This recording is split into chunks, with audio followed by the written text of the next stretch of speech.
Saudara dan saudari terkasih, Injil kita hari ini diambil dari Injil Matius bab 6 ayat 1 sampai 6, dilanjutkan ayat 16 sampai 18.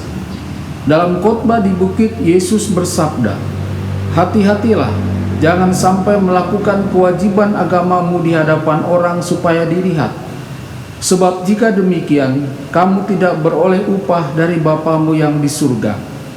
Jadi apabila engkau memberi sedekah, janganlah engkau mencanangkan hal itu seperti yang dilakukan orang munafik di rumah-rumah ibadat dan di lorong-lorong, supaya mereka dipuji orang. Aku berkata kepadamu, sesungguhnya mereka sudah mendapat upahnya. Tetapi jika engkau memberi sedekah, janganlah diketahui tangan kirimu apa yang diperbuat tangan kananmu. Hendaklah sedekahmu itu diberikan dengan tersembunyi, maka Bapamu yang melihat yang tersembunyi akan membalasnya kepadamu. Dan apabila kamu berdoa, janganlah berdoa seperti orang munafik. Mereka suka mengucapkan doanya dengan berdiri dalam rumah-rumah ibadat dan pada tikungan-tikungan jalan raya, supaya mereka dilihat orang. Aku berkata kepadamu, sesungguhnya mereka sudah mendapat upahnya. Tetapi jika engkau berdoa, masuklah ke dalam kamarmu, tutuplah pintu dan berdoalah kepada Bapamu yang ada di tempat tersembunyi.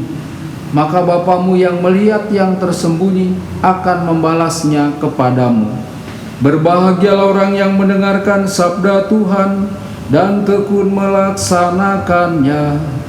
Sabdamu adalah jalan, kebenaran dan hidup kami."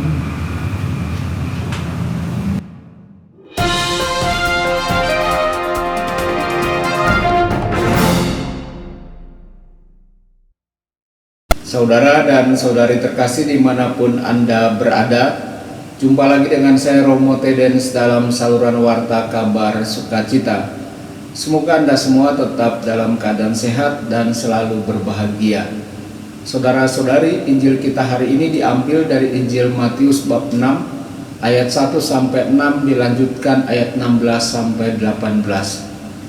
Dalam hidup kita diingatkan akan perlunya melakukan silih atas dosa-dosa kita dan berdamai dengan Tuhan. Setiap upaya membangun kehidupan spiritual yang mengabaikan doa, puasa, dan amal kasih adalah ibarat membangun rumah di atas pasir. Saudara-saudari, doa memurnikan niat kita dan menghubungkan semua yang kita lakukan dengan Tuhan. Puasa melepaskan kita dari kenyamanan kita dan dari diri kita sendiri. Amal kasih mencerminkan persaudaraan kita dengan orang miskin dari keluarga Yesus dan mengingatkan kita bahwa kekayaan sejati bukanlah dalam hal materi, tetapi dalam hal kasih Tuhan. Saudara-saudari, kita semua perlu melakukan pemeriksaan realitas kehidupan rohani kita untuk memastikan bahwa kita berkomitmen untuk berdoa, berpuasa, dan beramal kasih. Saudara-saudari, Yesus sangat keras dalam mengkritik orang-orang munafik yang memamerkan karya mereka di depan orang lain untuk mendapatkan pujian atau perhatian. Parade seperti itu tidak ada gunanya untuk menyenangkan Tuhan atau menebus dosa-dosa kita. Mereka hanya menambah keberdosaan kita. Saudara-saudari, Yesus mendorong kita untuk berdoa secara pribadi, berpuasa, dan beramal kasih secara tersembunyi, tanpa menarik perhatian orang lain untuk melihat apa yang kita lakukan. Dengan cara ini, kita dapat yakin bahwa kita melakukan semuanya hanya untuk mencintai Tuhan dan bukan untuk mencintai diri sendiri. Mereka yang menunjukkan kesalehan atau kedermawanan secara lahiriah telah menerima upah mereka di dunia ini, dan mereka tidak menimbun harta di surga.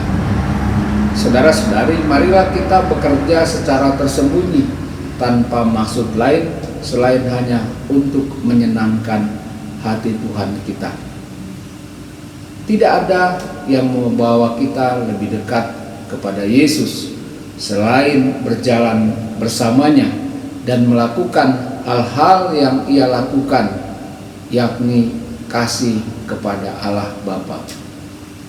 Tuhan mengundang kita untuk menyucikan hati dan pikiran kita dan mengembalikan niat kita kepadanya.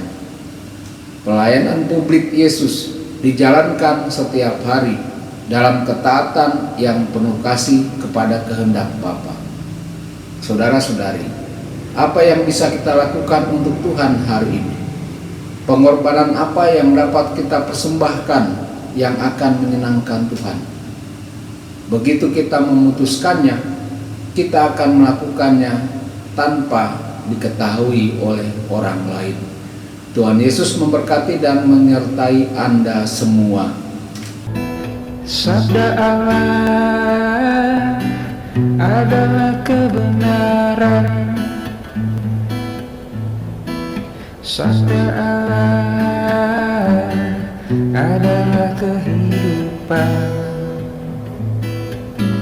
Mari kita mencintainya, mari kita menghayatinya.